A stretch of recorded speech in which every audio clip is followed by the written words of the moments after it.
Alright, looks like we got September Sea of Thieves news just dropped. Let's take a look, see what's going on.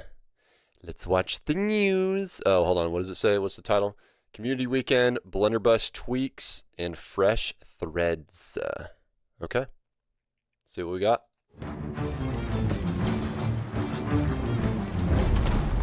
Hello, and welcome to another episode of Sea of Thieves news. Coming up, we've got some fiery items headed to the Outpost stores. Drew's back with even more spice than a Carolina Reaper, and it's almost time for the Season 13 Community Weekend.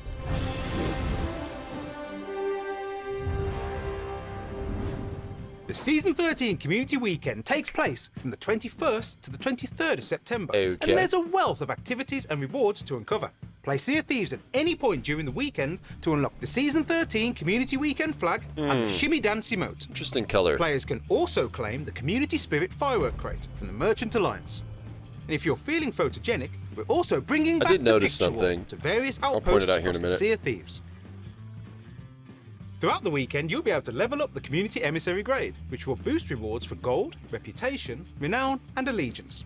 The Community Emissary grade is determined by how many hours of Sea of Thieves are collectively viewed on Twitch. So join your favourite creator as they set out on the waves and watch the boosts come rolling in. And that's not all. Pop-up Plunder is coming back too. Yeah. At various points throughout the weekend, these are actually really fun. Treasure will be available to uncover on every server. You might even find the new community storage They're good for crate. comms too. Perhaps Wait, it'll what? contain what you need to ready your ship to take on the brute or burning blade. Wait, hold on. Server. That's new. You might even find the new community storage crate. Community storage it'll crate. Contain what you need to ready your ship to take on the brute or burning blade. Maybe it's like those PvP crates that you get whenever you kill Ashen Skellies. Or maybe it'll be a fully stocked crate of fish, ready to deliver to the hunter's call. Sick. Whatever lies within, keep your eye on our social channels for clues to where the precious plunder lies. You can also claim a new time-limited bounty voyage where you'll be committed to hunting down Flameheart's devout captains. If you can overcome the odds and claim a glorious victory, there's plenty of valuable loot up for grabs. There are new Twitch drops on the way too.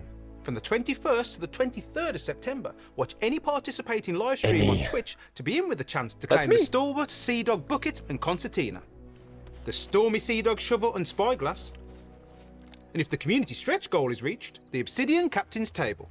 Obsidian With Captain's our next game Table. update on the 19th of September, we've got new items headed to the Outpost stores. With the Piscine Courtly Jacket, your affinity for all things fishy will be clear Oh, that's for like, I mean, that's actually kind of like 3D there. That's kind of cool. all to see and smell. I don't know if that's just a texture, but it looks like When the 3D. sun is high and the heat is on, these colourful corset tops are the ideal way to keep cool on your adventures.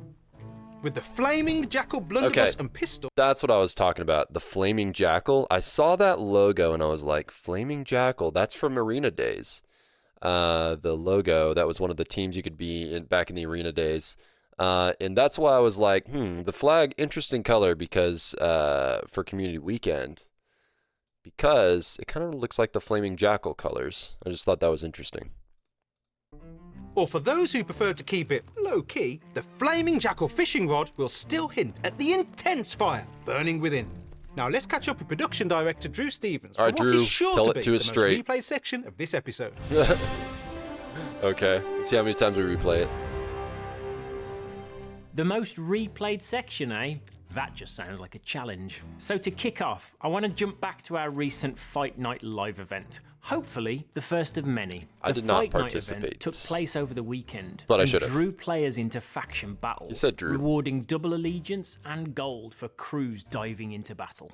It was great to be able to spotlight Hourglass play and run an event that focuses on this competitive part of our experience. We'll be assessing how we can bring this back as a regular event as part of our live calendar in the future. Oh, for those trying to get those gold curse or just event had normal some curse. Challenges that we need to address before we can bring that back. Cheat reports increased over the weekend, with players encountering cheaters in some of their battles. We've got some work here to harden up the experience. Alongside these reports, we saw many players using launch exploits to gain an advantage in combat. This is a priority area for us game-wide right now, and the team are working on fixes to these exploits. I feel like we've been dealing with launch stuff like that for like a season or two now.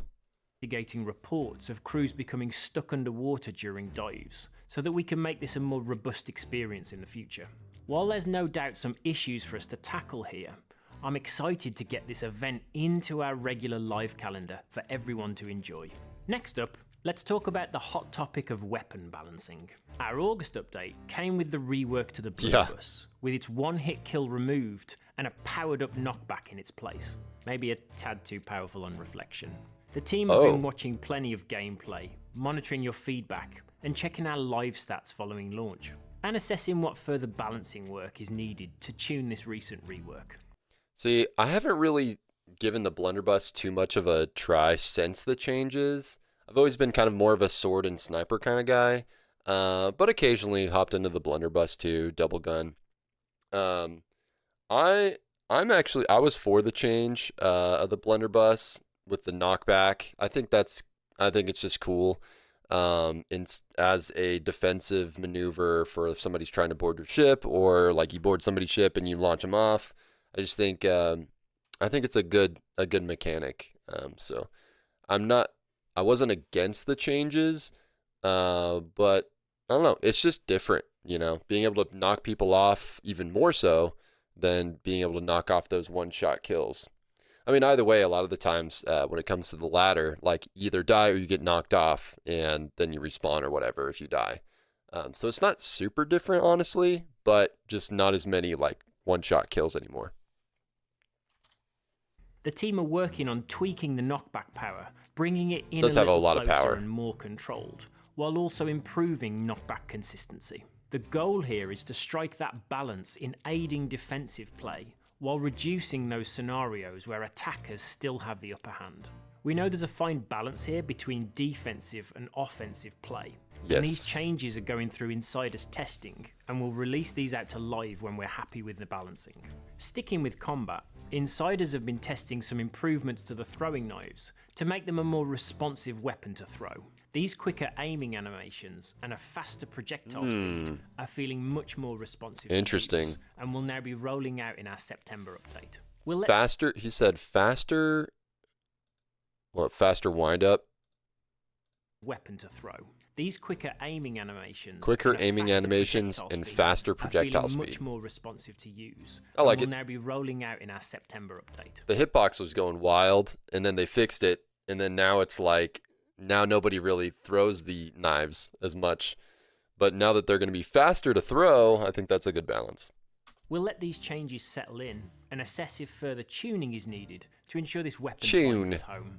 And with that in mind, I've seen a fair bit of discussion around the recent combat changes, with players wanting to understand why we're making these type of changes so long after launch. Why, Season Rare? 12 Why? introduced new weapons to the armory, a part of the experience that hasn't seen a real refresh in the last 6 years.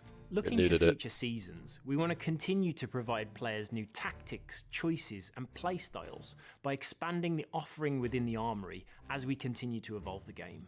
Alongside the expansion of the armory, we've also been assessing the role and identity of our existing weapons to ensure they have a clear role in combat. Our goal is for each weapon to have a clear area where they thrive, but also have counters to bring more tactical decision making into your loadout. Like tic-tac-toe, or not tic-tac-toe. Gun coming in season 14. Not tic-tac-toe. Rochambeau or rock paper scissors. The blunderbuss was prioritized to ensure it's like balancing Pokemon elements. We could balance encounters with this new traversal tool coming in. Looking past the changes I've discussed here though, we're going to pause further changes to our existing weapons so that we can focus on the launch of Season 14 and let these new additions settle into the meta. Now let's hand back to Daryl, if you've got time. Sure. I got all the time in the world. On September 19th, it's Talk Like a Pirate Day. To celebrate, we're running a discount sale in the Pirate Emporium. From the 19th to the 27th of September, a dazzling array of incredible items will be available at reduced prices. So dive in and grab a bargain. And if ripping a pirate's favourite... I want discount clown suit. The pretty Polly sales return to the Pirate Emporium. These are only available while the sale is active, so get them while you can. And if you feel the need to express some of that bottled up emotion, then look no further than the Rage Unleashed emote. And the good news is that it's yours to claim for free for the duration of the sale. Whether it's Meg Meat, a delectable slice of Kraken Tentacle, or even a humble Splashtail, members of the Hunter's Call are ready to accept your latest catch. And from the 13th to the 15th of September, you'll receive a boost to the gold and reputation you earn for each Nice. item sold. I already Keep an eye finished on my our hunters, social though. channels for more information on boosts, Still need rewards, fish, though. and other activities happening every weekend throughout Season 13. Over in the Pirate Emporium, we're bringing back the well-travelled trader ship collection and clothing bundle from the Season 11 Plunder Pass. With the showmanship of buffed brass, fine silks, and details that reflect far-flung adventures, these items are perfect for the ceaseless travel of a trader. Now let's take a look at what other new items are headed to the Pirate Emporium. Iron Turtle. That's cool. It's like... It almost looks like Dark Adventures in a weird way.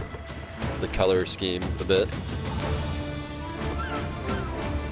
Iron Turtle clothing bundle. Now you can be turtly enough for the Turtle Club.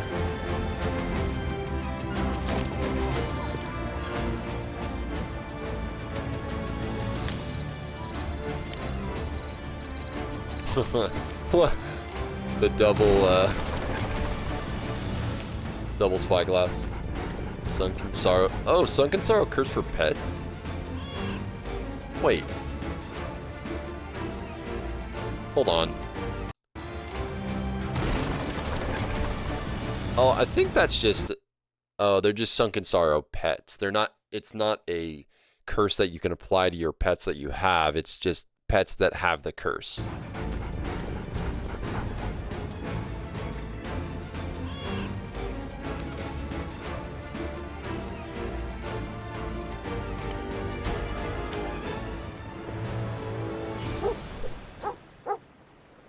Nice.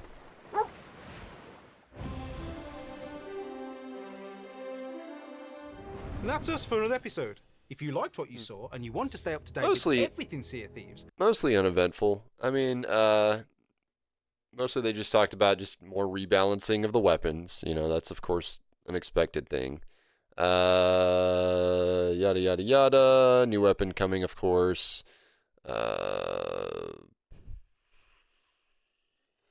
Fight nights are going to be a recurring thing.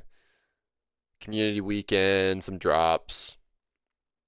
Mostly, not a whole lot to really talk about here. Yeah, it's Sea of Thieves news. This one is it's just okay. I am whelmed. I'm whelmed.